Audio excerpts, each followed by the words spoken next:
Eh kung mayaman ka, kita mo nga yung cellphone mo, hindi mo man lang ma-update o kaya makabili ng bago man lang.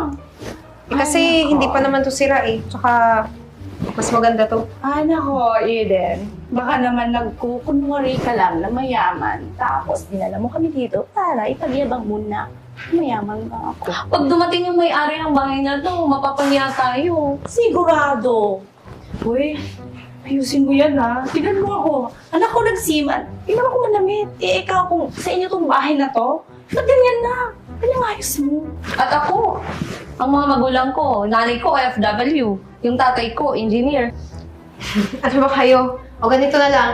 Kukuha ko ng inumin. Ano bang gusto niyong inumin? Inumin? Malakas ng loob ka pang mag-alok ng inumin. Diyos ko naman, Eden, baka darating yung may-ari nito. Mapapagalitan pa tayo, patay tayo niyan. Ba't naman ako papagalitan tayo? Hindi ako papagalitan, no? O sige na, kukuha na ako doon ng maiinom. Sige na Babalik ba? ako, God. Juice lang ha. Friend, pag dumating yung may-ari ng bahay dito, mapapahiya tayo. Malamang. Kaya lang. Yabang niya, no? Dinaladala pa tayo dito. Tapos, hindi pala siya nakatira dito. Mukha siyang katulong. Katulong talaga. Tingnan mo yung tsura niya. E paano na pag dumating yung may-ari? Eh di, okay lang. Alam, mayaman naman tayo eh. Tsaka, isa pa, sabihin natin, yung katulong nila ang nag-invite sa atin dito. Diba? At kumuha ng juice? Yes.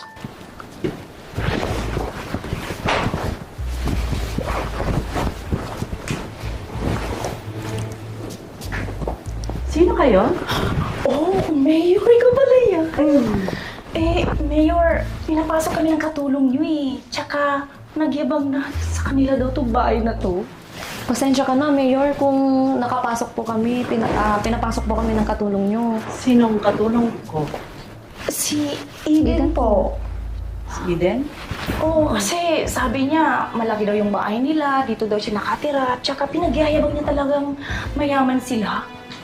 Diba? Opo, napakasimple naman siyang manamit at mga gamit niya nga, simple lang din. Wala nga ano yung itsura nun. Parang nasa kanto lang nakatira. Tsaka gusto niya yata makisabay sa amin. Alam mo, kami mga anak ng mayayaman.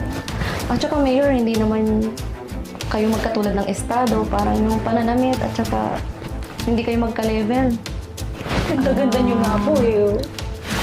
Ganda niya. Oo nga po eh. Andito na yung mga juice niyo. Mami, nandito ka na pala. Hindi ka nagpasabi agad na darating ka.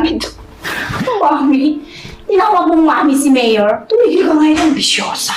Oo nga, parang ice water malamig, tapos mami mo yan? Ano yung tsura mo? Tsura ni Mayor. Ang ganda ni Mayor. Parang katulong ka talaga.